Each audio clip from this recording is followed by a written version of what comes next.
নমস্কার, হরিভক্তিতে আপনাদেরকে স্বাগত। আজকে আমরা কথা বলবো বৈকুণ্ঠ লোক নিয়ে। আমরা যারা এই মহান সনাতন হিন্দু ধর্ম তথা দর্শনে বেড়ে উঠেছি, এই ধর্ম তথা দর্শনে যারা আস্থা রাখি, যারা বিশ্বাস করি, তাদের কাছে বৈকুণ্ঠ লোক হচ্ছে একটি অতি পবিত্র শব্দ, এবং যে শব্দের মধ্যে দিয়ে আমরা জানতে শিখেছি যেখানে ভগবান বিষ্ণু বসবাস করেন, মা লক্ষ্মী যেখানে আছেন, এবং যারা বিষ্ণু ভক্ত তারা আমাদের এই দেহ ত্যাগ করার পর যেখানে যেতে পারে, তাই হচ্ছে বৈকুণ্ঠ লোক। কিন্তু এই বৈকুণ্ঠ লোক কেন তৈরি হয়েছিল? এই বৈকুণ্ঠ লোক আসলে কোথায়? বৈকুণ্ঠ বলতে কি বোঝানো হয়? বৈকুণ্ঠ লোকের আধ্যাত্মিক তাৎপর্য কি, এবং নিজেকে কোন পর্যায়ে নিয়ে গেলে সেই বৈকুণ্ঠ লোকে পৌঁছানো যেতে পারে, এসবই জেনে নেব আমাদের আজকের আলোচনায়। যদি আমাদের আজকের আলোচনা আপনাদের ভালো লাগে তাহলে অবশ্যই একটি লাইক আমরা প্রত্যাশা করি, এবং একটু কমেন্ট সেকশনে এসে ভগবান বিষ্ণুকে একটু প্রণাম জানিয়ে যাবেন। আর আমাদের আজকের পর্বে যারা নতুন, আমরা অনুরোধ করব অবশ্যই আপনারা আমাদের চ্যানেলটি সাবস্ক্রাইব করে ফেলুন। তার কারণ আমরা প্রত্যেক দিন আমাদের ধর্ম তথা দর্শনের বিবিধ বিষয় নিয়ে কথা বলি, আলোচনা করি। এই সবের নোটিফিকেশন যেমন আপনি পেয়ে যাবেন, ঠিক তেমনই আমরা ভীষণভাবে উৎসাহিত হই। আর সেই উৎসাহকে পাথেয় করেই আজকে আমরা কথা বলবো বৈকুণ্ঠ নিয়ে। দেখুন, শুরুতেই যেটি বলছিলাম, এই যে বৈকুণ্ঠ, এই বৈকুণ্ঠ শব্দটি আমাদের হিন্দু ধর্মে, সনাতন ধর্মে একটি অত্যন্ত পবিত্র শব্দ এবং একটি আধ্যাত্মিক ধারণা। এটি কেবল ভৌগোলিক বা জ্যোতির্বিদ্যার কোনো জগৎ নয়। বৈকুণ্ঠ মানে জ্যোতির্বিদ্যার জগৎ একটি বা ভৌগোলিক একটি জগৎ, তা কিন্তু নয়। বরং কি, বরং হচ্ছে ভগবান বিষ্ণুর চিরন্তন ধাম। বৈকুণ্ঠ এমন একটা লোক, যে ধারণা করা হয় যে বৈকুণ্ঠ এমন একটা লোক যেখানে দুঃখ, মায়া, অশান্তি, জন্ম মৃত্যু এর পুনরাবৃত্তি হয় না, অর্থাৎ সদা সুখময়। আর সেই জন্য শব্দার্থগত দিক থেকে যদি আমরা দেখি বা বোঝার চেষ্টা করি, তাহলে দেখব যে বৈকুণ্ঠ মানে হলো যেখানে কোনো কুণ্ঠা নেই, অর্থাৎ এক সম্পূর্ণ দুঃখহীন শাশ্বত আনন্দময় অবস্থা। আমাদের যে সনাতন দর্শন বা কেউ হিন্দু দর্শন বলতে পারেন, তা সনাতন তথা হিন্দু দর্শনের মূল কেন্দ্রে কি রয়েছে? রয়েছে আসলে মুক্তি বা মোক্ষের ধারণা। আমরা এই যে এত আধ্যাত্মিক ক্রিয়াকর্ম করি, নিজেকে শুদ্ধ করার, পরিশুদ্ধ করার চেষ্টা করি, তার একটাই কারণ, সেটি হচ্ছে মোক্ষর জন্য। এবং সম্ভবত একমাত্র সনাতন ধর্মই শেখায় যে তোমার আত্মাকে তুমি শুদ্ধ করো, এবং যতক্ষণ না শুদ্ধ করছো ততক্ষণ তোমার মুখ্য হবে না, মুক্তি হবে না। আর তাই জন্য আমরা সবসময় ভালো কাজের দিকে ধাবিত হই।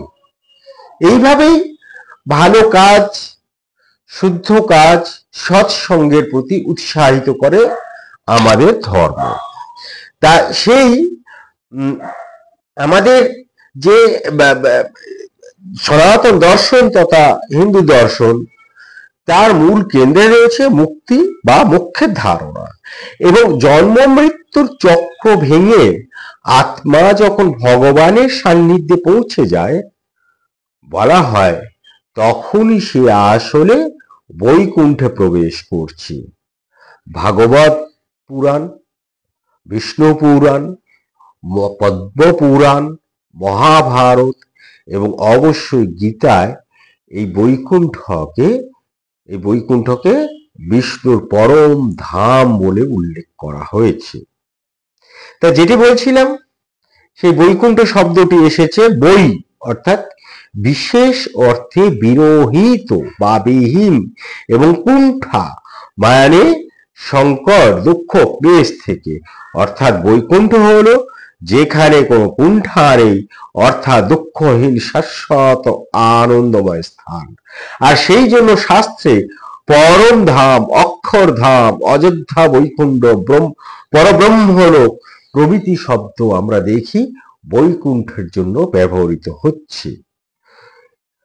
যদিও আমরা দেখি আমাদের যে প্রাচীন শাস্ত্র, ধর্মশাস্ত্র, দর্শনশাস্ত্র, বেদ, সেখানে এই বৈকুণ্ঠর কিন্তু কোনো উল্লেখ নেই। তবে তার একটি আভাস আমরা পাই। ঋগ্বেদে এক অমৃত লোকের কথা বলা হয়েছে, যেখানে বলা হচ্ছে দেবতারা চিরন্তন বিরাজমান। খুব সুন্দর সেই শ্লোকটি, আপনারা শুনুন। না তত্র সূর্য ভাতি না চন্দ্র তারকম, না ইয়ামা বিদ্যুৎ ভান্তি কুত ইয়ামগ্নি। অর্থাৎ সেখানে সূর্য, চন্দ্র, নক্ষত্র বা অগ্নি কোনো আলো দেয় না, সেই পরম জ্যোতি সব কিছুকে আলোকিত করে। এই যে বর্ণনা, ভগবানের পরম ধামের বর্ণনা, যা আসলে আমরা যাকে বৈকুণ্ঠ বলি তার সঙ্গে মিলে যায়। এমনকি শ্বেতাসত্তর যে উপনিষদ, সেখানেও ব্রহ্মলোককে পরম পদ হিসেবে উল্লেখ করা হয়েছে, এবং ভগবান বিষ্ণু পাদপদ্মে স্থিত পরম লোকই হলো বৈকুণ্ঠ। ভাগবত পুরাণে বৈকুণ্ঠকে কিন্তু বিশদভাবে বর্ণনা করা হয়েছে। ভাগবত পুরাণে বলা হচ্ছে যে বৈকুণ্ঠে ভগবান নারায়ণ, আবারও শুনুন, ভগবান নারায়ণ বা বিষ্ণু চার ভুজ রূপে শঙ্খ, চক্র, গদা, পদ্ম ধারণ করে বিরাজ করছেন, এবং বৈকুণ্ঠের দরজায় পাহারা দেয় জয় ও বিজয় নামে দুই দ্বার রক্ষক। এবং বৈকুণ্ঠ অসংখ্য অপ্সরা, ভক্ত, দেবতা সদা ভগবানের সেবা করে চলেছেন, এবং সেখানে সময়, মায়া এবং মৃত্যু প্রবেশ করতে পারে না। আমরা ভাগবত পুরাণ থেকে বৈকুণ্ঠ সম্পর্কে এগুলি যেমন জানতে পারি, তেমনি বিষ্ণু পুরাণ থেকে জানতে পাচ্ছি যে ভক্তদের চূড়ান্ত গন্তব্য হচ্ছে এই বৈকুণ্ঠ, এবং যে একবার বৈকুণ্ঠে প্রবেশ করে সে আর কখনো সংসারে ফেরে না। এমনকি মহাভারতে শান্তি পর্বে যুধিষ্ঠির ও ভীষ্মের আলোচনায় বৈকুণ্ঠের বর্ণনা এসেছে। যে আত্মা সত্য ধর্মে স্থিত থেকে ভক্তি করে সেই বৈকুণ্ঠে পৌঁছায়। তাহলে আমরা পরপর যে জিনিসটা পেলাম, ভাগবত পুরাণ থেকে আমরা এই যে বৈকুণ্ঠের একটা অপরূপ বর্ণনা পেলাম, বিষ্ণু পুরাণ থেকে আমরা জানতে পারলাম যে একবার বৈকুণ্ঠে প্রবেশ করে যায় সে আর কখনো ফিরে আসে না। এবার কথা হলো, আমরা কি করে সেখানে পৌঁছবো? মহাভারত আমাদেরকে সেই পথ দেখাচ্ছে। বলছেন যে মহাভারত, যে আত্মা সত্য ধর্মে স্থিত থেকে ভক্তি করে সেই বৈকুণ্ঠে পৌঁছায়। অর্থাৎ সত্য ধর্মটাই হচ্ছে প্রধান।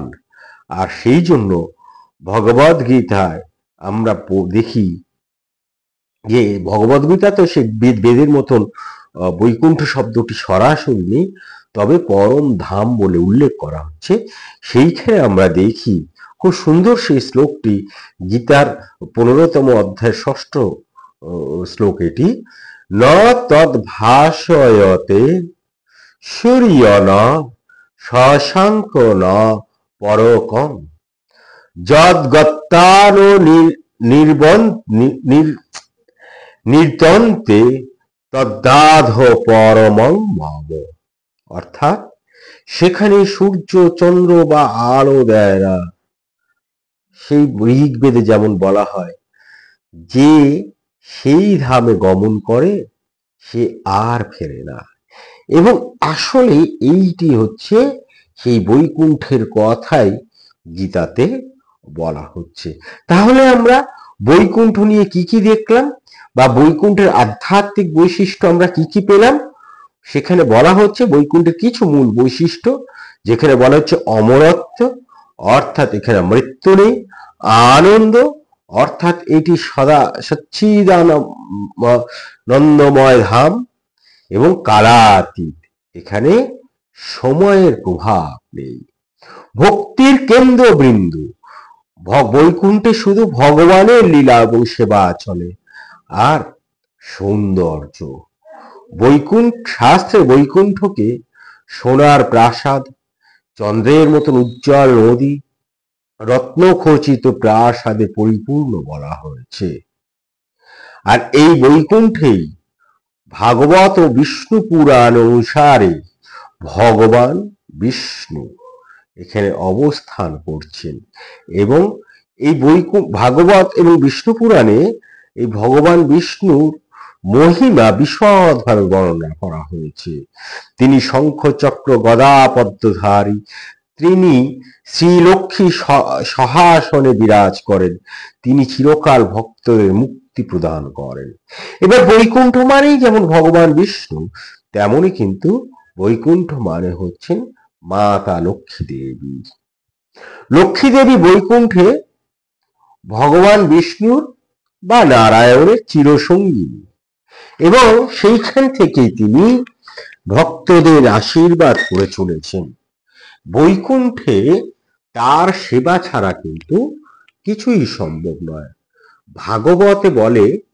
ভাগবত বলছে যে বৈকুণ্ঠে অসংখ্য লক্ষ্মী দেবী ভগবানের সেবা করেন। আর বৈকুণ্ঠে যে নদী একটি আছে, সেই নদী বৈকুণ্ঠ নদী প্রবাহিত হয়।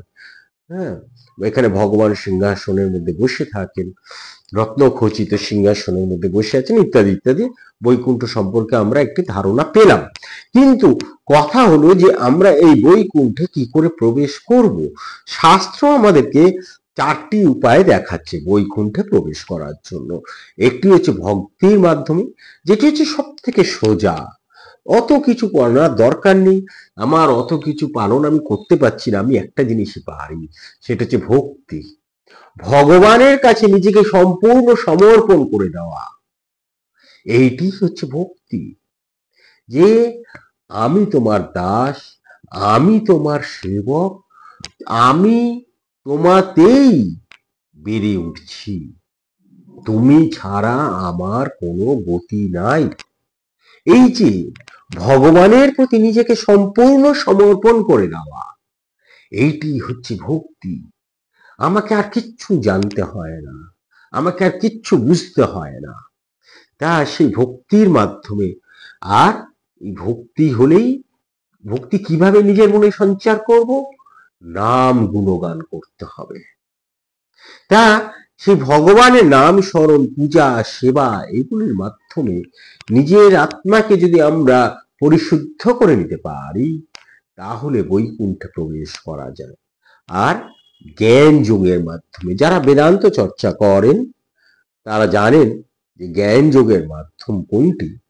আত্মা এবং পরমাত্মার ঐক্য অনুভব করতে পারা, তাকে জানা, সেটাই তো জ্ঞান।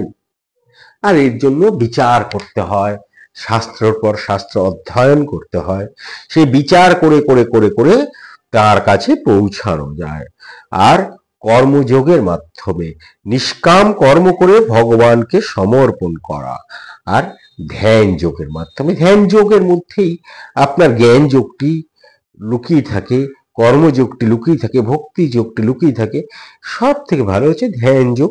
সেই ধ্যান যোগের মাধ্যমেও বৈকুণ্ঠ যে চেতনা, সেটি সেখানে প্রবেশ করা যায়। তা সেই আমরা এই যে চর্চা, আমাদের ধ্যান যোগ, জ্ঞান যোগ, ভক্তি যোগ, কর্মযোগ ইত্যাদির যে চর্চা, এই চর্চার মধ্যে দিয়ে যেমন বৈকুণ্ঠে প্রবেশ করা যায় বলছি, কিন্তু আমরা যারা বাঙালি আমরা দেখতে পাই যে চৈতন্য মহাপ্রভু, রামানন্দ, তুলসীদাস, মীরাবাই প্রভৃতি যে ভক্তরা রয়েছেন, তারা এই বৈকুণ্ঠকে ব্যাখ্যা করেছেন ভক্তির হৃদয় রাজ্য হিসেবে। অর্থাৎ এদের যে দেখানো পথ, এরা বলছে ভক্তির হৃদয় রাজ্য হচ্ছে বৈকুণ্ঠ। তাদের মতে কিন্তু বলছে যে মৃত্যুর পরেই যে কেবল বৈকুণ্ঠ পাওয়া যায় তা নয়, সত্যিকারের ভক্তির মধ্যে দিয়ে এই জীবনে বৈকুণ্ঠ অনুভব করা যায়। আর সেই জন্য বারবার আমরা বলি যে ভক্তি হচ্ছে প্রধান। কিন্তু এই যে বৈষ্ণব দর্শন, এই যে চৈতন্যদেব আমাদেরকে শেখাচ্ছেন, মীরাবাই শেখাচ্ছেন, এরা যে শেখাচ্ছেন এই যে বৈষ্ণব দর্শন, অদ্বৈতবাদীরা কিন্তু আবার বলেন যে বৈকুণ্ঠ আসলে আলাদা কোনো স্থান নয়, এটি ব্রহ্মজ্ঞানের অবস্থা। আবার যারা দ্বৈতবাদী তারা বলছেন যে বৈকুণ্ঠ ভগবানের নিত্যধাম, যেখানে মুক্ত আত্মার চিরকাল ভগবানের সেবা করে মুক্ত আত্মারা। আর বিশিষ্ট দ্বৈতবাদীরা বলেন আত্মা মুক্তির পর ভগবানের সঙ্গে ঐক্যবদ্ধ থাকে, কিন্তু তার নিজস্ব অস্তিত্ব বজায় রাখে। কিন্তু আমাদেরকে বৈষ্ণব দর্শন শেখাচ্ছে যে সত্যিকারের ভক্তির মধ্যে দিয়েই কি হয়, বৈকুণ্ঠকে অনুভব করা যায়। তা আজকের এই যে সময় ঘোর কলিতে আমরা বসবাস করছি, দুঃখ কষ্ট বা তারপর বিভ্রান্ত আমরা তার মধ্যে দিয়ে আমাদের কাটাতে হচ্ছে। কিন্তু এই সময় যদি একটু বৈকুণ্ঠের ধারণা করা যায়, তাহলে কিন্তু মনে একটু শান্তি পাওয়া যায়, পাওয়া যায়। আর সেই জন্য দুঃখমুক্ত মানসিক অবস্থা, আনন্দের পূর্ণ চেতনা, অন্তরের শান্তি ও মুক্তি, অর্থাৎ ভক্ত যখন নিজের ভেতর ভগবানকে অনুভব করে তখন কিন্তু তার হৃদয় বৈকুণ্ঠে পৌঁছানো যায়। আর সেই জন্য আমরা বলি যে বৈকুণ্ঠ কোনো পৌরাণিক কল্পনা নয়, বরং আমাদের যে হিন্দু দর্শন বা সনাতন দর্শন, সেই দর্শনের সবচেয়ে গভীর আধ্যাত্মিক প্রতীক। এটি ভগবান বিষ্ণুর ধাম, এটি মোক্ষের প্রতীক, এটি দুঃখমুক্ত আনন্দের অবস্থা। অতএব আমরা বলতে পারি বৈকুণ্ঠ মানে চিরন্তন শান্তি, চির আনন্দ, ভক্তি এবং ভগবানের সান্নিধ্য। যে ভক্ত শুদ্ধ হৃদয়ে ভগবানকে ভালোবাসে তার অন্তরেই কিন্তু বৈকুণ্ঠ প্রকাশিত হয়। অর্থাৎ এই যেটি বলছিলাম, এই সময় এই ঘোর কলিতে যখন আমরা বিভ্রান্ত, যখন আমরা দুঃখ কষ্ট ভয় ইত্যাদিতে দিশেহারা, জীবনে একটু আনন্দ খুঁজে বেড়াই, একটু শান্তি খুঁজে বেড়াই, একটু স্থিতি খুঁজে বেড়াই, সেই সময় ভক্তির মধ্যে দিয়ে মনের মধ্যে বৈকুণ্ঠকে প্রকাশিত করাটাই হচ্ছে প্রধান কাজ। তা অর্থাৎ নিজের হৃদয়ে ভগবান বিষ্ণুকে স্থান দেওয়াটাই হচ্ছে আমাদের মুখ্য কাজ। তাহলেই আমাদের জীবন হয়ে উঠবে শান্তিময় এবং প্রশান্তি এক জগতে আমরা বাস করব। আজ এ পর্যন্তই। যদি আমাদের আলোচনা ভালো লেগে থাকে তাহলে অবশ্যই আমরা একটু লাইক প্রত্যাশা করি, আমরা একটু শেয়ার প্রত্যাশা করি, আমরা একটু মন্তব্য প্রত্যাশা করি। আর যারা নতুন, আমরা এটিও প্রত্যাশা করি আপনারা অবশ্যই আমাদের চ্যানেলটি সাবস্ক্রাইব করে রাখবেন। তার কারণ আপনারাই আমাদের উৎসাহ দেন, আপনাদের দেখানো পথেই, আপনাদের উৎসাহেই আমরা এগিয়ে চলি। ভালো থাকবেন, ভালো রাখবেন, নিজে আনন্দে থাকবেন, অন্যকে আনন্দিত রাখবেন। ধন্যবাদ, নমস্কার।